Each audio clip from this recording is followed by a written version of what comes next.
How to quickly connect N8N to Ollama with integrate Ollama AI with N8N in just a minute. So all I did first is, of course, pull up your N8N account by going to their official site and then just simply log in.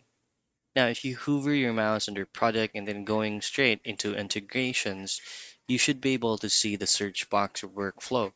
All you have to do is to check if you could actually do this. So let's say, for example, we'll be looking up for Ollama. So Ollama is actually here. You can go with embedding Ollama, just a regular Ollama chat model, and Ollama model. All you have to do from your N8N dashboard is just simply tap or click on Add Step and choose on Ollama chat model.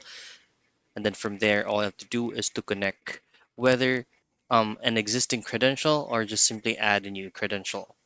Now, once you've successfully added it, you should be able to see that the local host will be matched. Just hit on save and you're done.